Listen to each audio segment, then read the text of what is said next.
नमस्कार. आरव स्टोरी मराठीमध्ये आपल्या सर्वांचे स्वागत आहे.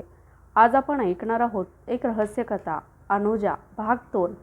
तर मित्रमैत्रिणींनो, या कथेचा भाग 1 तुम्ही ऐकला नसेल तर आपल्या चॅनेलला सबस्क्राईब करा आणि भाग 1 नक्की ऐका.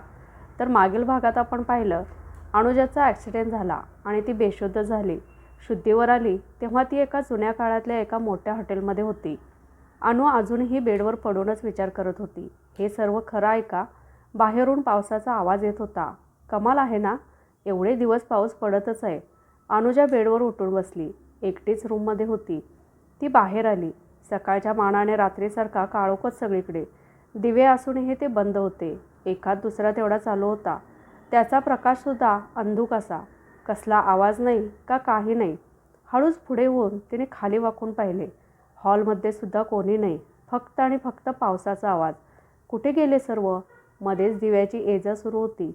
विजेचा आवाज मध्येच येत होता. एखादा पक्षी त्या रात्रीसुद्धा केविलवाना ओरडत होता. भीतीदायक वातावरण. अनु घाबरली. पुढे जाऊया का की सरळ बाहेर पळत जाऊया? अनुजा मागे वळली. नंदा हातात बॅटरी धरून उभी होती. काळोखात त्या अंधुक प्रकाशात नंदाचा चेहरा किती भयावह दिसत होता. अनुजा केवढ्याने दचकली. काय झालं बाईसाहेब? काही हवंय का? नंदा निर्विकार चेहऱ्याने उभी होती. काही नाही, अनुजा घाबरत म्हणाली. पटकन धावत ती तिच्या खोलीत शिरली. दरवाजा लावून घेतला. हळूच दरवाजा उघडून पाहिलं. नंदा बाहेर नव्हतीच. अरेच्चा, आता तर बाहेर होती. इतक्या जलद कुठे गेली नंदा? अनु पुन्हा बाहेर आली. कानोसा घेऊ लागली. तिच्या खोलीपासून बरोबर उलट्या दिशेला असलेल्या रूमचा एक दरवाजा जरासा उघडा आहे असं अनुला वाटलं. हलक्या पावलाने अनु दरवाजापाशी पोचली. हळूच डोकावून पाहिले तिने आत. नंदा केस सोडून बसली होती. पाठमोरी होती. मगाशी अंगावरची साडी वेगळी होती. आता ही मळकी साडी कशी? अनु विचार करत राहिली. ती रूमसुद्धा पडीक वाटत होती. संपूर्ण रूममध्ये एकच दिवा, तोही अंधुक प्रकाश. त्या प्रकाशात खोलीचा बकालपणा अंगावर येत होता. अस्ताव्यस्त सामान, भिंतीवर कोळ्यांची जळमटे, कुठे भिंतीचे बांधकाम पडलेलं, एक कपाट, त्याचा एक दरवाजा नाही. उरलेल्या दारातून कपडे नुसते कोंबलेले. उघड्या खिडकीतून आत येणारा पाऊस. सगळं विचित्र होतं. म्हणजे इतर हॉटेल स्वच्छ, टापटीप आणि हिची खोली अशी कशी? त्यातही नंदा वेगळी का भासते? काही कळायला मार्ग नाही. आणखी डोकावण्याच्या नादात अणूचा दरवाजाला धक्का लागला. हलकासा आवाज झाला. नंदाने पटकन मागे वळून पाहिलं. इतक्या जोराची वीज चमकली बाहेर. भयंकर आवाज. अणूचं लक्ष नंदाच्या चेहऱ्यावर गेलं. नंदाचा तर चेहराच नव्हता. नाक, डोळे, कान, तोंड काहीच नव्हतं. सपाट चेहरा. अणूला दरदरून घाम फुटला. तशीच अडखळत मागे आली. पण एवढी घाबरली होती की तोल गेलाच तिचा. मागे असलेल्या खोलीच्या दारावर आदळली. त्या धक्क्याने दरवाजा उघडला. आतील व्यक्ती समोर आली. कपड्यावरून साफसफाई करणारा वाटत होता. पुन्हा तसंच, मळके कपडे. परंतु जसा तो बाहेर आला तेव्हा दिसलं त्याचाही चेहरा नव्हता. अनुजा आणखी घाबरली. ओरडावे वाटत होते, पण आवाज कुठे निघत होता तोंडातून. पुन्हा उठली आणि पळत सुटली. आजूबाजूला आदळत पडत होती. चिनी मातीच्या फुलदाण्या पडून फुटत होत्या. त्या आवाजाने बंद असलेले खोलींचे दरवाजे उघडत होते. बाहेर येणारी प्रत्येक व्यक्ती चेहरा विरहित होती. अनु जोर काढून ओरडत होती. आवाज का नाही फुटत तोंडातून माझ्या? अनु विचित्र अडचणीत होती. स्वतःची खोलीसुद्धा विसरली ती. धावत धावत दुसऱ्या टोकाला असलेल्या खिडकीपाशी पोचली. त्यात तिला दम लागलेला. समोरच्या खिडकीच्या काचेत स्वतःचं प्रतिबिंब दिसलं. आणखी एक धक्का. अनु ओरडू शकत नव्हती.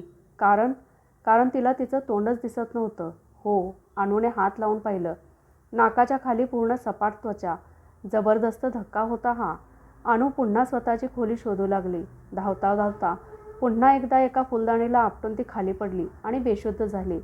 सकाळ झाली नेहमीप्रमाणे. अनुजाने डोळे उघडले तर बेडवर होती.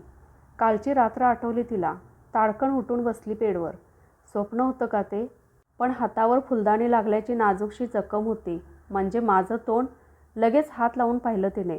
होते तोंड जागेवर. उठून आरशासमोर आली. ओठ, दात सगळं तपासून बघितलं. परंतु मनगटावर काही दिसलं तिला. कसलीची खून. नक्षी होती. शाईने केलेली खून असावी. हाताने पुसण्याचा प्रयत्न केला. नाही गेली. पक्का रंग असावा. कोणी लावला पण? काही समजत नाही. खिडकीतून बाहेर पाहिलं. पाऊस. अरे, मला इथे येऊन 3 दिवस तरी झाले. पाऊस थांबत कसा नाही? इतक्यात नंदा आली. नमस्कार बाईसाहेब, कशा आहात तुम्ही? नाश्ता करून घ्या. नंदाला बघून अनुजा दचकली. नंदा तर नीटनेटकी दिसत होती. मग काल रात्री काय झालं नक्की? नंदा नाश्ता ठेवून निघूनही गेली. अनुजा तिला बाहेर जाईपर्यंत बघत होती. नाश्ता करू की नको या विचारात अनु होती. नाश्ता तसाच सोडून हिंमत करून बाहेर आली अनुजा. काल रात्री तर किती ठिकाणी धडपडलो. 4-5 फुलदाणी तर फुटल्याच. हाताला त्यानेच जखम झाली माझ्या. मनात बोलत अनुजा बाहेर आली. परंतु बाहेर सगळंच वेगळं. सर्व फुलदाण्या तशाच्या तशा अगदी. कुठे फुलदाणी तुटल्याचे निशाण नव्हतं. बाहेर साफसफाई सुरू होती रोजची. कालची चेहरा नसलेली माणसं आता नेहमीसारखे हसून स्वागत करत होती. काय चाललंय नक्की? मी काल बघितलं ते काय होतं? हाताला तर जखम आहेच, म्हणजे मी नक्की जागी होते. तशीच चालत चालत अनुजा खाली आली. खाली हॉलमध्ये कामे सुरू होती नेहमीची. तिला आदित्य दिसला. तशी ती त्याच्याजवळ पोचली. नमस्कार, कशा आहात आता? बरं वाटतंय ना? आदित्यने हसून स्वागत केलं. मी ठीक आहे, अनु बोलली. पण लगेच तिचं लक्ष त्याच्या मनगटावर गेलं. त्याच्याही मनगटावर तशीच खूण होती जी अनुच्या मनगटावर होती. जरा बोलायचं होतं. एका कोपऱ्यात जाऊन बोलूया का? आदित्य तयार झाला आणि दोघे हॉलच्या कोपऱ्यात एक टेबल होते तिथे जाऊन बसले. बोला, काय बोलायचे आहे? आदित्य म्हणाला. आधी सांग, हे हातावर काय आहे? आदित्य मनगटाकडे बघत म्हणाला. ही नक्षी ना? मलासुद्धा माहिती नाही. मी इथे आल्यानंतर किंवा आधी असावी. नक्की माहीत नाही. माहीत नाही म्हणजे? माहीत नाही म्हणजे लक्षात नाही. कसं काय? तेच, मी इथे कधी आलो ते सुद्धा लक्षात नाही माझ्या. जास्तीत जास्त 3 दिवसांपूर्वीचं राहतं लक्षात. बाकी नाही आठवत. कदाचित त्याआधी कोणी हातावर गोंधवले असेल. अनुजा चिडली. काय बोलतोस ते कळते का तुला? एकतर आधीच काय घडते आहे ते कळत नाही. त्यात तू असं विचित्र बोलतोयस. असं कसं विसरलास? मग या लोकांची नावे कशी माहीत तुला? अरे, हे रोज भेटतात म्हणून आहेत लक्षात. तुम्ही पण बघा आठवण आधीचे. बघा काही आठवते का? आदित्यने शंका व्यक्त केली. अनुजा मेंदूवर जोर देऊन आठवू लागली. खरंच तिलाही काही आठवत नव्हतं. फक्त इथे आलो ती सकाळ तिला आठवत होती. कमाल आहे, कसं आठवत नाही मला? आणखी डोक्यावर ताण देऊ लागली. डोकं दुखायला लागलं. परंतु काही आठवलं नाही तिला. आणखी एक धक्का. मला वेड लागणार बहुतेक. डोकं धरून बसली आणि तेव्हाच तिला कालची रात्र आठवली. हां, आणखी एक. तू कधी रात्रीचा या हॉटेलमध्ये फिरलायस का? कसं विचित्र असतं सगळं. म्हणजे कसं? तू कुठे होतास रात्री काल? खरं सांगायचं झालं तर तेही आठवत नाही. संध्याकाळ होत आली की सगळं हॉटेल रिकामं होतं. संध्याकाळी 7 वाजली की बाहेरची मंडळी साहेबरावांचा निरोप घेऊन निघून जातात आणि जे इकडचे आहेत ते इथेच राहतात. ते आपापल्या खोलीत जाऊन झोपतात. मला तर 7 नंतर काय होते ते पण माहीत नाही. अनुजा घाबरली. थोड्या दिवसांनी तुलाही सवय होईल. आमच्यातली एक होऊन जाशील ना तू सुद्धा? आदित्यच्या या बोलण्याने अनुजा सुन्न झाली. खरंच होतं का असं? अनुजा अजूनही आठवायचा प्रयत्न करत होती. पण व्यर्थ सगळं. हॉटेलमध्ये सकाळी जाग आली तेच आठवत होतं तिला. पाणी आलं डोळ्यात. माफ करा, रडता का तुम्ही? आदित्य म्हणाला. अनुजा काही बोलली नाही. अनुजाचं लक्ष हॉलला असलेल्या खिडकीबाहेर गेलं. पाऊस सुरूच होता. अनुजा चालत खिडकीपाशी आली. हा पाऊस थांबत का नाही? काय? आदित्य म्हणाला. हा पाऊस मला आठवते आहे. मी इथे आल्यापासून पडतोय. म्हणजे 3 दिवसांपासून पाऊस थांबलाच नाही का? आणि जर एवढा पाऊस पडतो तर पूर वगैरे यायला पाहिजे होता ना? तर तेही नाही. मी पळायचा प्रयत्न केला होता तेही आठवते मला. मग पाऊस कसा थांबत नाही? आदित्यकडे याचं उत्तर नव्हतं. तो शांत उभा होता. अनुचं लक्ष पुन्हा त्या मनगटावर असलेल्या नक्षीकडे गेलं. आदित्यकडे वळली. मी पळायचा प्रयत्न केला तेव्हा तूही होतास ना तिथे? हो, तूही इथे खूप दिवस आहेस ना? तुला तुझ्या घरी जावेसे वाटत नाही का? सुरुवातीला वाटलं. आता तर आठवत पण नाही माझं घर कुटुंब होतं का ते. एवढंच काय, मला माझं नावसुद्धा लक्षात नाही. मग मला तुझं नाव सांगितलंस ते? ते हे इकडचे सगळे हाक मारतात या नावाने. तुम्हाला तुमचं नाव आठवतं का? प्रश्न तर बरोबर होता आदित्यचा. अनुला तिचं नाव आठवत नव्हतं. नाव आठवायचा एकदा दोनदा प्रयत्नही झाला पण नाहीच आठवलं. त्या अस्पष्ट हाका. नाव तर नाही आठवत पण काही वेळेस अनु या नावाच्या हाका ऐकू येतात मला. तू ऐकलं आहेस का असं कधी? नाही. तरी अनु नाव छान आहे. आदित्य हसत म्हणाला. तरी अनु विचार करत होती, म्हणजे मी खरंच इथलीच होणार का?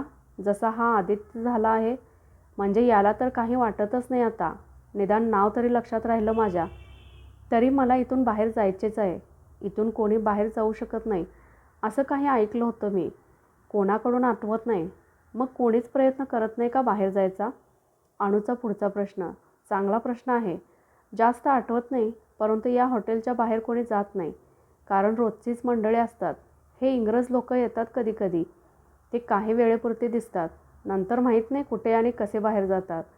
अनुजा त्या बोलण्याकडे लक्ष देत खिडकीतून बाहेर बघत होती. दिवसभर काय करतोस मग? काही नाही. सकाळचा वेळ वृत्तपत्र वाचण्यात जातो. तोपर्यंत दुपारचं जेवण तयार होते. जेवण झालं की सगळेच झोपतात दुपारचे. संध्याकाळ होत आली की बरेचसेच लोक असतात हॉलमध्ये. नंतर 7 वाजत आले की सर्व स्वतःच्या खोलीत जाऊन बसतात. अनुजा सर्व ऐकत विचार करत बसली होती. त्यानंतर आदित्य अनुजाला तिथेच सोडून बाकीच्या लोकांसोबत बोलण्यासाठी निघून गेला. अनु मग तशीच बाहेर पडणाऱ्या पावसाकडे बघत बसली. खरंच आठवणार नाही का आधीचं काही? हे कसं शक्य आहे ना? कसं कोणी आपलं आयुष्य आठवणी विसरू शकतं? आदित्य बोलला, त्यालाही आठवत नाही काही. त्यात हा पाऊस का थांबत नाही? सारखा सारखा पाऊस. हे सुद्धा शक्य वाटत नाही. नक्कीच काहीतरी गडबड आहे या जागेत. अनुने सगळं हॉटेल बसल्या जागी बघून घेतलं. सर्व काही जुन्या काळात असल्यासारखं. म्हणजे हे खरं आहे. स्वप्न नाही. ही माणसं खरी आहेत. पाऊस खरा आहे.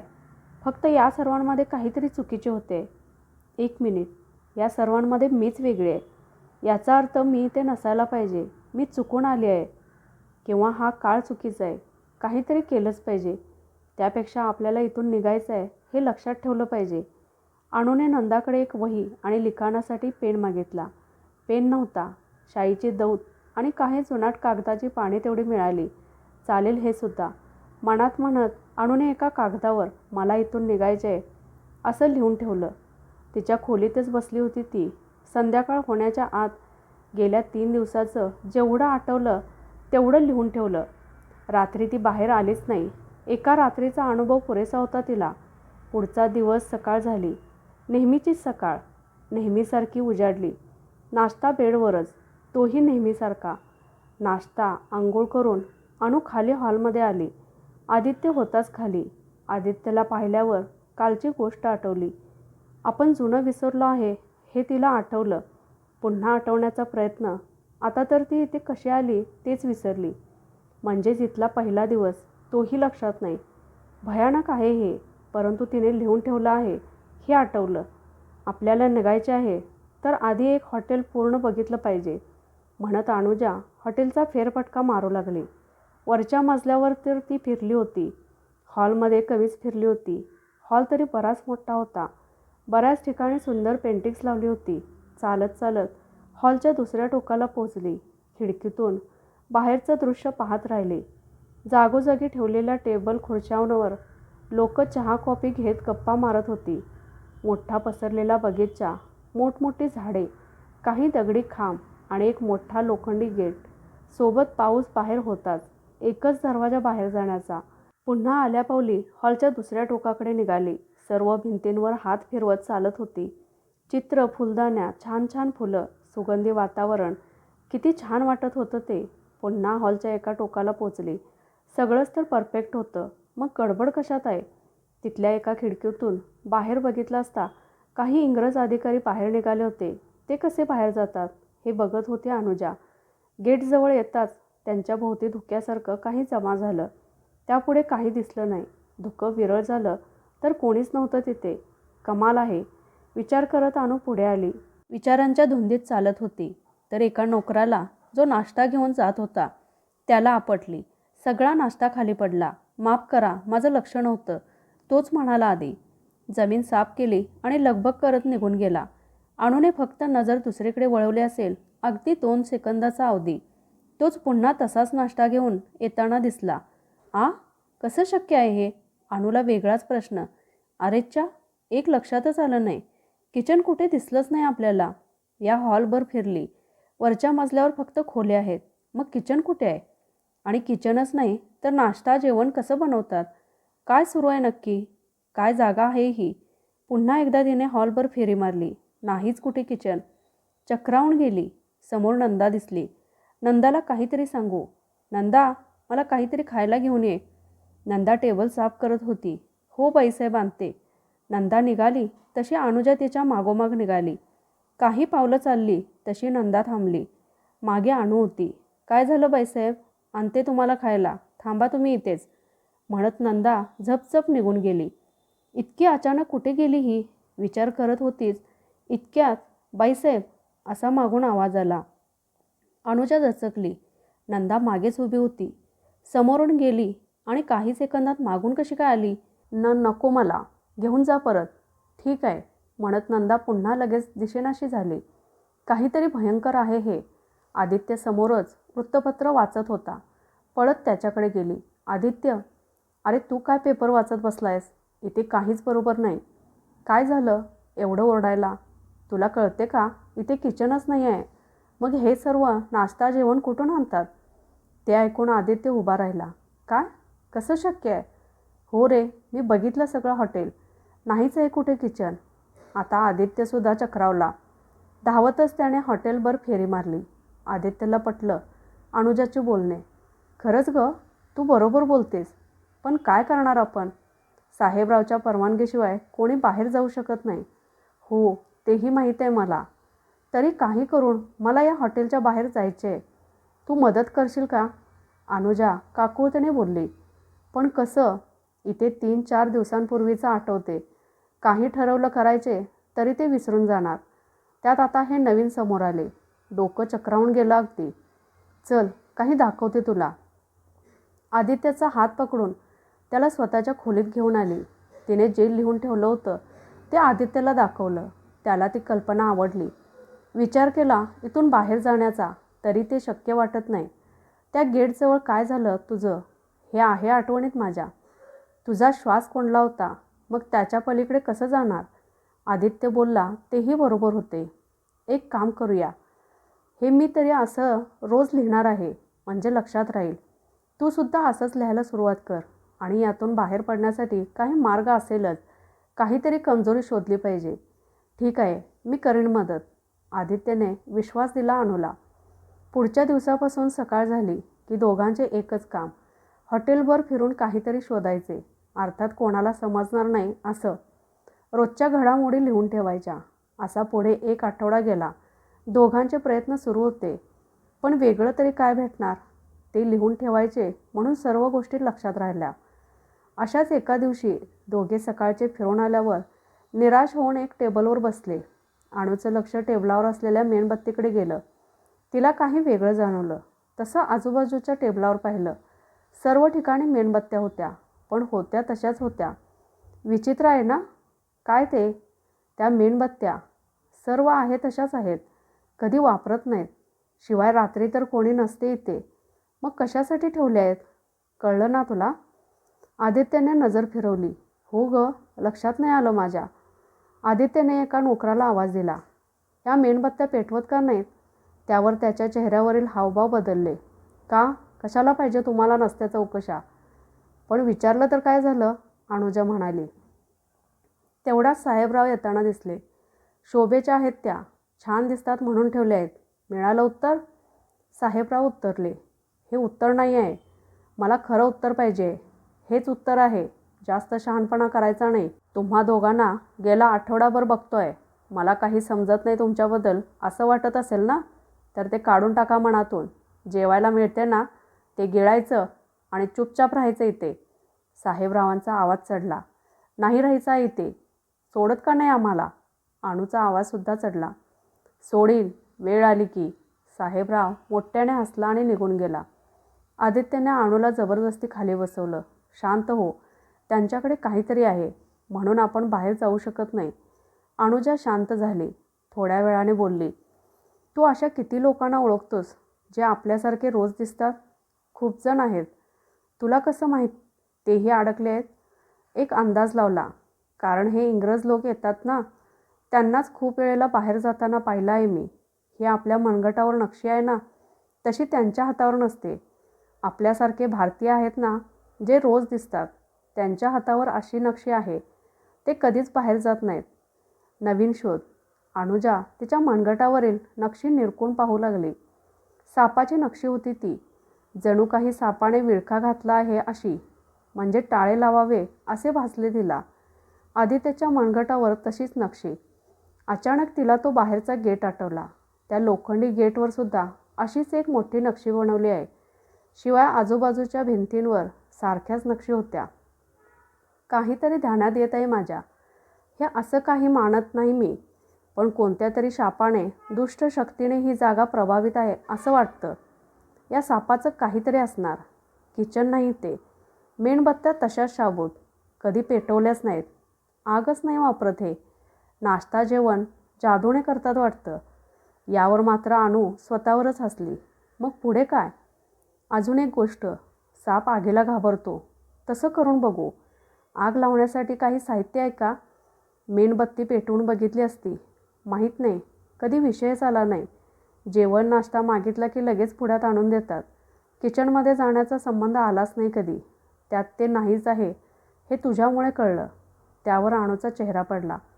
एक मिनिट, ते इंग्रज येतात ना, त्यांच्याकडे काही असलं तर काहीतरी नक्की मिळेल. चालेल, अनुजा खुश झाली. नक्की बघ.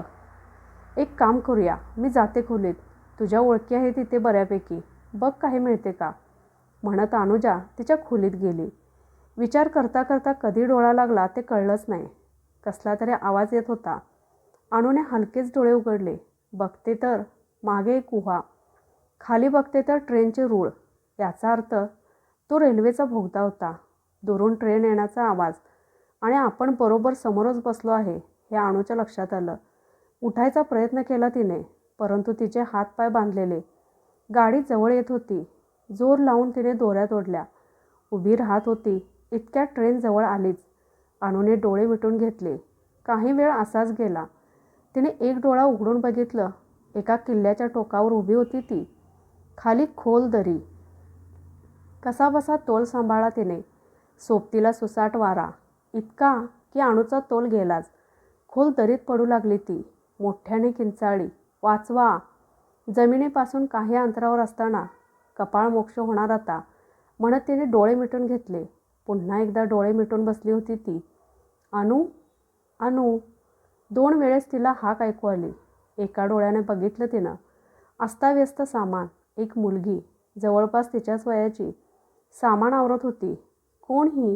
हिला ओळखते का मी? अनु, बाई उठ ग, किती झोपणार अजून? अशी ती मुलगी सारखी सारखी बोलत होती. खूप वेळ तिच्याकडे बघूनसुद्धा ती नक्की कोण ते आठवत नव्हतं. कोणीतरी नक्कीच ओळखीचे आहे असं वाटत होतं सारखं. खूप जोर दिला मेंदूवर. तेव्हा काही आठवत आहे असं वाटू लागलं. आणखी एकाग्र करण्यासाठी डोळे मिटून आठवू लागली. अनु मॅडम, असा शेजारून आवाज आला. तसे अनुने डोळे उघडले. आदित्य शेजारी बसून होता. काय झालं? डोळे मिटून का बसलात? आदित्य विचारत होता. अरे, मी तर माझ्या खोलीत झोपले होते ना, मग इथे कशी? हे सुद्धा स्वप्न आहे की काय? अनुने आदित्यला विचारलं. नाही, आपण तर जवळपास 1 तास गप्पा मारत बसलो आहोत इथे. अनुजा पुन्हा विचारात. आपण आग लावण्याचे साहित्य या विषयावर बोलत होतो आणि मध्येच तुम्ही डोळे मिटून बसलात. जाऊ दे, ही जागाच विचित्र आहे. असो, तुला भेटलं का काही? हो, आदित्य आजूबाजूला पाहत म्हणाला. ही काडेपेटी मिळाली एकाच्या खिशातून. वा, कशी काय मिळाली? ते राहू दे, आता पुढे काय? अरे पण इथे आग हा प्रकारच नाही ना, मग त्याने काडेपेटी कशी आणली? अहो, ते इंग्रज लोक काहीतरी ओटात धरून तिला आग लावतात. मला माहीत नाही काय असते ते. ते बाहेर तसं करत असतात. हॉटेलमध्ये परवानगी नाही त्याला. म्हणून एकाच्या नकळत घेतली ही काडेपेटी. ते जाऊ दे ना, पुढे काय करायचं आपण? थांब, विचार करू दे मला. अनु विचार करू लागली. काही सुचलं नाही. मी माझ्या खोलीत जाऊन विचार करते, तिथे सुचेल काहीतरी म्हणत अनुजा तिच्या खोलीत जाऊन बसली. काडेपेटी कितीतरी वेळ हातात धरून विचार करत बसली होती. काय करूया, काय करूया? अचानक तिचं लक्ष मनगटावर असलेल्या सापाच्या नक्षीकडे गेलं. काही विचार करून तिने खोलीचा दरवाजा बंद केला. दरवाजा बंद आहे हे नक्की करून ती बेडवर येऊन बसली. एक काडी काढून भुरकन पेटवली. हळूच सापाच्या नक्षीजवळ नेली. अजबच, सापाने हळूच त्याचा विळखा सोडला आणि धुसर होत होता. नाहीसा झाला साप. जणू काही जिवंत साप असावा असंच झालं. अणूला किती आनंद झाला. पण जशी काडी विझली तसा तो साप पुन्हा दिसू लागला आणि मनगटावर पुन्हा होता तसा विळखा घातला. अणूला समजलं, इथून बाहेर जायचे असेल तर आगीचा वापर करावाच लागेल, त्याशिवाय पर्याय नाही. दुपारनंतर अनुजा पुन्हा खाली आदित्यला भेटायला आली. आदित्यशी छान जमलं होतं तिचं. आदित्यला बघत होती, कुठे दिसत नाही. झोपला असेल म्हणत एकटीच खाली येऊन बसली. बाहेर बघत बसली. काही वेळाने आदित्य आला. मग काय ठरवलं पुढे? हां, अनुजा भानावर आली. मी एक प्रयोग करून बघितला. काडी पेटवली आणि या सापाच्या नक्षीजवळ नेली तर ती गायब झाली. काडी विझल्यावर पुन्हा होती तशी परत हातावर आली. म्हणजेच आगीचा उपयोग केला तर मी बाहेर जाऊ शकते, सोबत तू सुद्धा. बाहेर पडशील यातून, अनुजा आनंदात सांगत होती. हो हो, पण काडेपेटी किती वेळ राहणार? संपेल ना? मग मशाल बनवीन मी, पण बाहेर जाईनच. अनुजा आनंदात. मशाल? बाहेर पावसात राहील का आग? यावर अनुजा शांत बसली.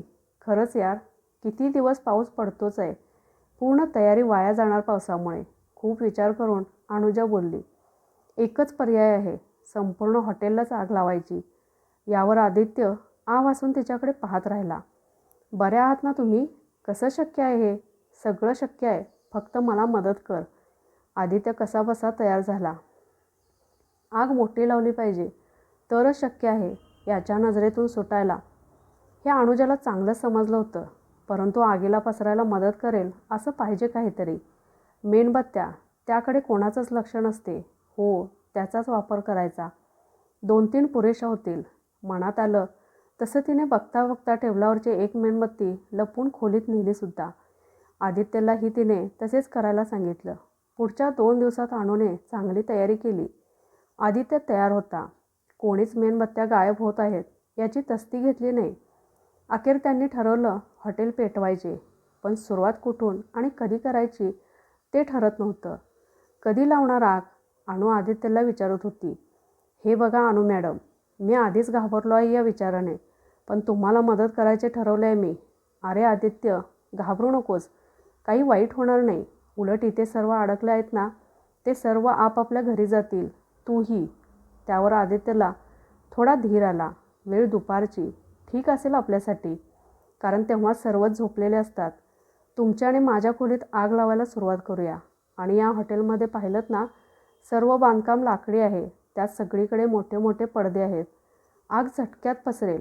फक्त काळजी घ्या आग लावताना. मी 2 मशाली बनवल्या आहेत, अशीच लाकडे जमवून. त्यात मेण लावून ठेवला आहे, म्हणजे खोलीच्या बाहेर आलो की आग लावायला बरं पडेल. शिवाय आपल्या मजल्यावर ती शेवटची खिडकी आहे ना, त्याच्या बाजूला एक लहानशी खोली आहे आडगळीची. तिथे सर्व जुनं सामान, हे रोजचे वृत्तपत्र ठेवलेले असतात. शिवाय ती खोली उघडीच असते.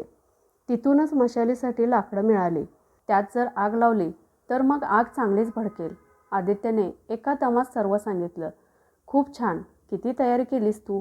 मग ठरलं, आपण आजच हे करायचं सर्व. चालेल, नक्की करायचं. पण साहेबरावला कळलं तर? अनुजाला प्रथमच भीती वाटली. आता तुम्ही घाबरत आहात मॅडम, घाबरू नका, त्याचीही तयारी केली आहे मी. साहेबराव दुपारी बरोबर 2 वाजता झोपायला जातात. त्याच वेळेस मी त्याची खोली बाहेरून बंद करेल, जेणेकरून ते बाहेर येणार नाहीत. ते येतील बाहेर तोपर्यंत आपण वरचा मजला पेटवलेला असेल. मग अनुजाचा धीर वाढला. छान प्लॅन होता. दुपारची वेळ झाली. सगळ्यांची जेवणे वेळेवर, म्हणजे 12:30ला झाली. रोजचीच दुपार. रोजप्रमाणे जेवून झाल्यावर सगळे झोपायला आपापल्या खोलीत गेले. आदित्य, अनुजा फक्त जागे होते आपापल्या खोलीत. 2:15 वाजले तसे दोघे बाहेर आले. अनुने हळूच दरवाजा उघडून पाहिलं. बाहेरचा कानोसा घेतला. कोणीच नव्हतं बाहेर. आदित्यने एक मशाल अनुकडे सोपवली. हळूहळू पावलं टाकत आदित्य साहेबरावच्या खोलीबाहेर येऊन उभा राहिला. आजूबाजूला कोणी नाही बघून त्याने ती खोली बाहेरून कडी लावून बंद केली. अनुजा आधीच तिच्या खोलीत जाऊन बसली होती. आदित्य आला तसं तिने एक मशाल पेटवली. त्यावर दुसरी मशाल पेटवून आदित्यला बोलली, तुझ्या खोलीत सुरू कर, मी माझ्या. आणि एक एक मेणबत्ती पेटवून बाहेरच्या पडद्याखाली ठेवून देऊ. जळतील ते स्वतःच. शिवाय तुला त्या अडगळीच्या खोलीत आग लावायची आहे ना लक्षात? हो. आदित्य ते ऐकून निघू लागला. अनुने थांबवलं. आदित्य, घाबरू नकोस, होईल सर्व ठीक. हो नक्की, सगळ्यांना वाचवू, स्वतःच्या घरी जाऊ म्हणत आदित्य धावतच त्याच्या खोलीत निघून गेला. अनुजाने तिच्या खोलीचा दरवाजा बंद केला आतून. एक दीर्घ श्वास घेतला आणि कामाला सुरुवात केली. प्रथम पडद्यांना जळती मशाल टेकवली. त्यानंतर दुसरा पडदा. किती मलमली स्पर्श त्या कपड्याचा. भरभर जळू लागलं ते. त्यानंतर तिने बेडवर मशाल टेकवली. इतके दिवस यावर आपण झोपत होतो. आठवणी जाग्या झाल्या. त्यात अनुने खिडकी उघडली. वाऱ्याने आगीचा जोर आणखी वाढला. लाकडी सामानाने आग पकडली. आता इथे थांबणे शक्य नाही म्हणत ती खोलीच्या बाहेर आली. आदित्यही त्याच वेळेस बाहेर आला. अनुजाने एक एक मेणबत्ती पेटवत बाहेरील मोठ्या पडद्याखाली ठेवायला सुरुवात केली. आदित्यने एक मेणबत्ती पेटवून त्या आडगळीच्या खोलीत टाकून दिली. कागदाने पटकन आग पकडली. सगळं अगदी ठरल्याप्रमाणे झालं. अनुने तिचं काम चोख बजावलं. बघता बघता वरचा सगळा मजला पेटू लागला. जशी आग आजूबाजूच्या खोलीत पसरू लागली तसे सर्व लोक बाहेर येऊ लागले. किती मोठी आग लागली वरती. सर्वच खाली पळू लागले. साहेबरावची खोली अजूनही बंदच होती. अनुने आदित्यला खून करून खाली जाऊया असं सांगितलं. दोघे खाली पोचले. कोणाचेच लक्ष नाही या दोघांकडे. पळापळ नुसती. त्याचा फायदा घेत दोघे हॉलच्या एकेका टोकाला गेले आणि दोघांनीही लगेच आपलं काम सुरू केलं. त्यात ते दोघे हॉलमधील खिडक्याही उघडत होते. बाहेर पावसासोबत वारा होताच. खालीसुद्धा आग पसरू लागली. सर्वच जण आग विझवण्याचे प्रयत्न करत होते, पण व्यर्थ. अनुजाने मनगटाकडे लक्ष दिलं. सापाची नक्षी साप विळखा सोडून होता, पण गेला नव्हता. एका खिडकीजवळच्या पडद्याजवळ आली. त्या बाजूलाच एक दरवाजा दिसला तिला. हा तर कधीच दिसला नाही एवढ्या दिवसात. तिने दरवाजा उघडून पाहिलं. थोडी खालीच होती ती खोली. मिठ्ठ काळोख होता आत. तळघर असावे. मग दरवाजा का उघडा ठेवला याने? कदाचित कोणी गेलं असेल आत. आग लागली तेव्हा राहून गेलं बंद करायचं. स्वतःशीच बोलत ती 2-3 पायऱ्या उतरली. आतमध्ये दारू गोळा, शस्त्रसाठा खूप होता आतमध्ये. बाप रे, किती आहे हे! म्हणून इथे आगीचा वापर करत नाहीत तर. अनुजा पटकन बाहेर आली. अचानक विजेचा मोठा आवाज झाला. अनुने खिडकीतून बाहेर पाहिलं. पावसाचा जोर प्रचंड वाढला होता. आभाळसुद्धा अधिक काळे आणि भयावह दिसत होते. वाऱ्याने भयानक जोर पकडला होता. वादळ येणार बहुधा, अनु विचार करत होती. आणि पुन्हा वीज चमकली. डोळे दिपून गेले. किती लख्ख प्रकाश. तसे तिने आत पाहिलं. वरची आग आता खाली येत होती. आजूबाजूला सगळंच जळत होतं आणि समोर साहेबरावने आदित्यला एका हाताने पकडून ठेवलं होतं आणि रागात अनुकडे पाहत होते. दोघेही जिवंत राहत नाही तुम्ही आता. साहेबराव दात ओठ खात होता. दरवाजा तर आधीच बंद केला आहे. बघतोच कोण कसं बाहेर जातं ते. आदित्यला त्याने मानेकडून पकडलं होतं. या साहेबरावला कळलं बहुधा आम्ही आग लावली ते. अनुने हातातली जळती मशाल बाजूलाच असलेल्या पडद्यावर फेकून दिली. सोडा त्याला. त्याने काहीच केलं नाही. मी जबाबदार आहे या सर्वाला, अनुजा बोलली. तुम्हा दोघांना आता याच आगीत ढकलून देणार मी आणि तुमच्यासोबत बाकीचे सुद्धा जळू देत जिवंत. असं साहेबराव बोलतो न बोलतो तोच वरच्या मजल्याचा काही भाग त्या दोघांच्या अंगावर पडला. आदित्य, अनुजा जोराने ओरडली आणि धावत त्या दोघांजवळ पोचली. दोघेही वाचलेले. तरी साहेबराव बेशुद्ध आणि आदित्य जखमेने कणत होता. चल आदित्य, चल निघूया बाहेर. अनुने आदित्यला त्याच्या पायावर उभं केलं. बाकी सर्व आग विझवण्याचा प्रयत्न करत होते. आग भयंकर पसरली होती. आग विझवणं शक्य नव्हतं. अनुजा, आदित्य दरवाजासमोर आले. आगीने विराट रूप धारण केलं होतं. वरचा मजला काही वेळाने कोसळणार. खाली हॉलसुद्धा पेटत होता. एक विचित्र होतं यात, ते म्हणजे बाहेर जाण्याचा कोणीच प्रयत्न करत नव्हतं. साधा बंद दरवाजा उघडण्याची तस्ती कोणी घेतली नव्हती. आदित्यने जोर लावून दरवाजा उघडला. बाहेर तुफान वारा, पाऊस. दरवाजा उघडता क्षणी त्या वाराने आग आणखी भडकली. आता जास्त वेळ राहणार नाही हॉटेल, हे दोघांना कळून चुकलं. भर पावसात दोघेही त्या लोखंडी गेटकडे धावू लागले. आतमध्ये होते तेव्हा ती सापाची नक्षी अस्पष्ट होती.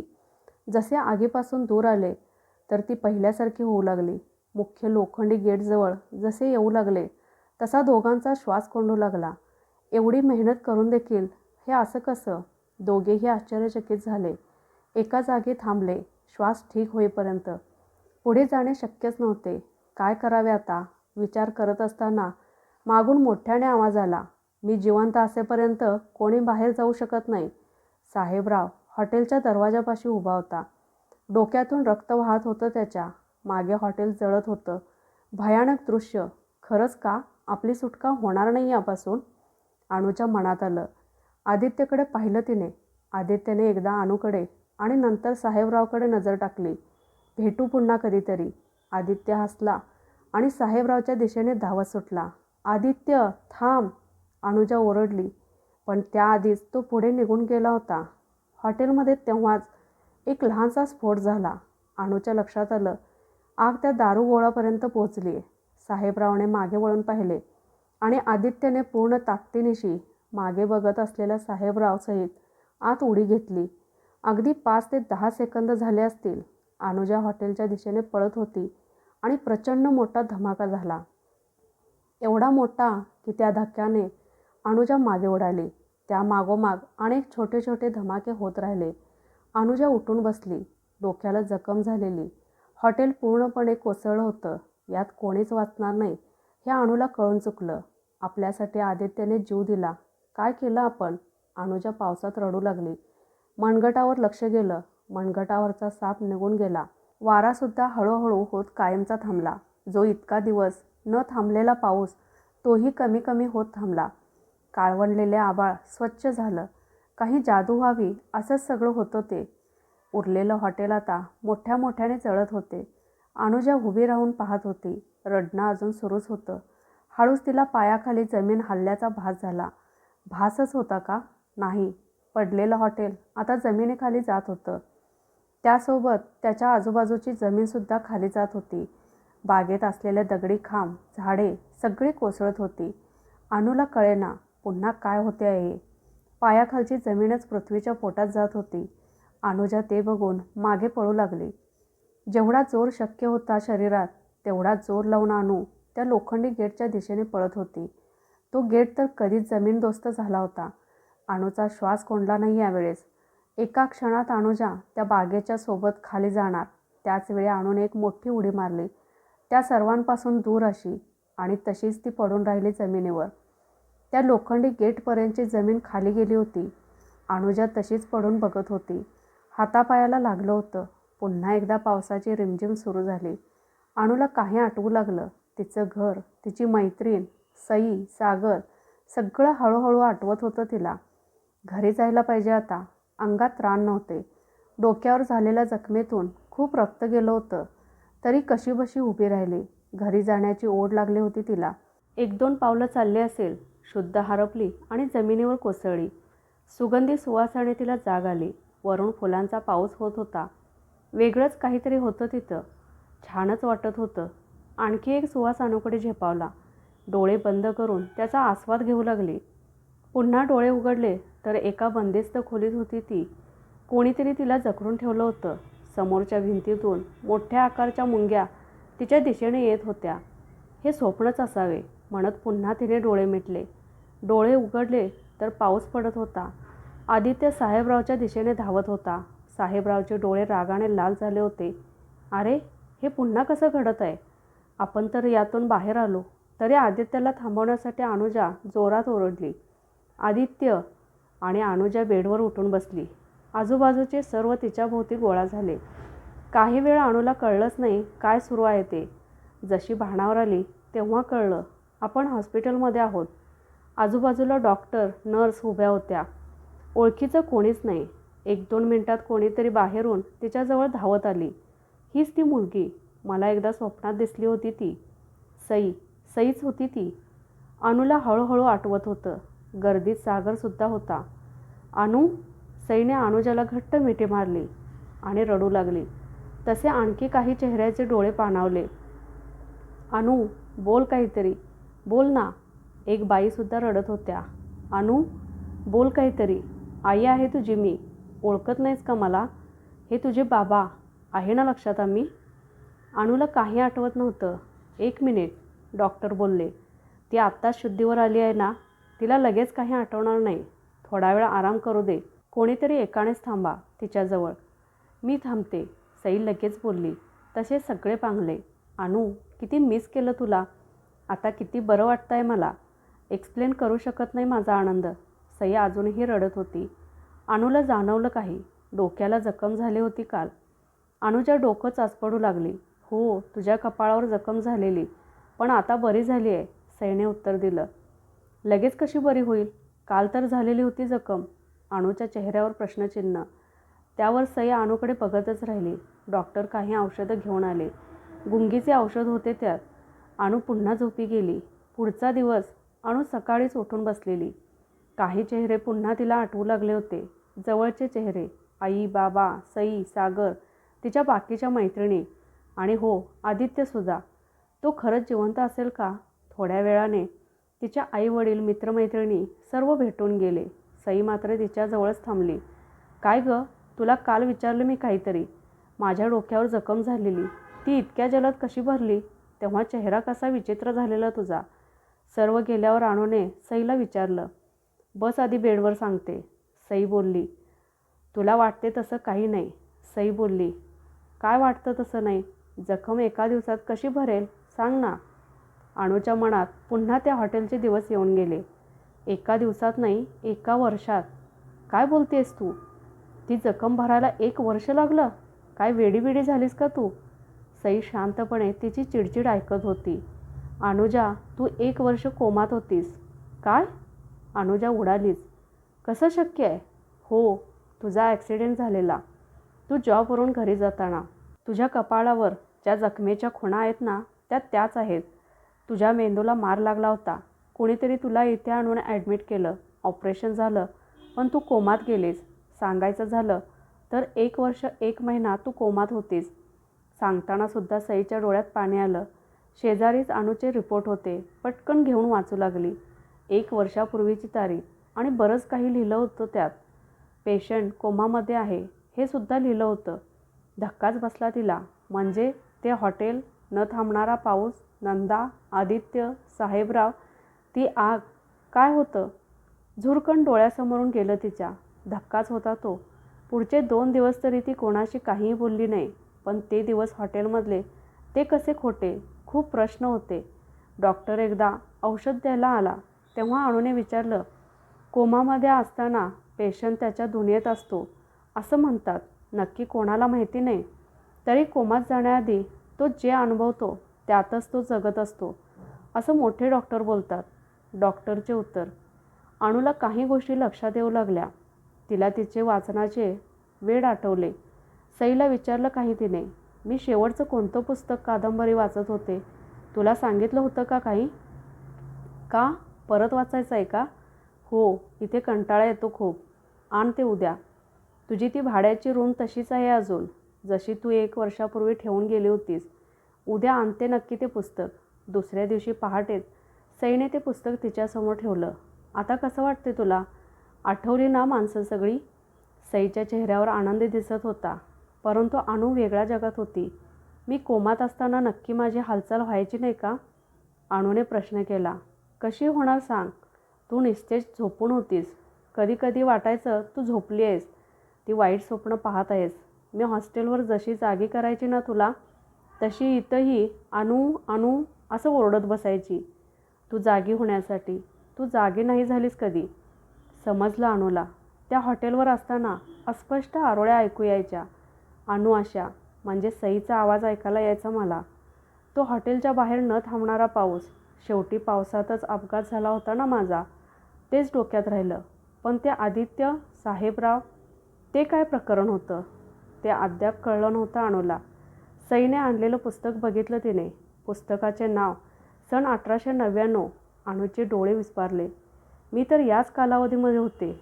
नक्की हेच पुस्तक होतं का मी शेवटचं वाचलेलं? अनुने प्रश्न केला. हो ग, मीच दिलेलं पुस्तक तुला. आपली आदल्या रात्री चर्चासुद्धा झाली होती या पुस्तकावर. तू वाचलंस ना? काय आहे स्टोरी? सई आवरून बसली. 1899 गोष्ट आहे.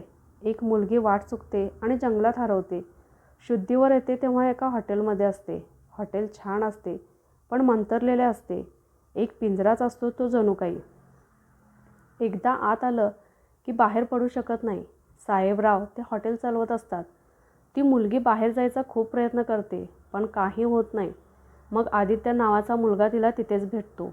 त्याच्या मत्तेने हॉटेलला आग लावते ती. आदित्य साहेबरावला मारतो आणि ती मुलगी पुन्हा फ्री होते.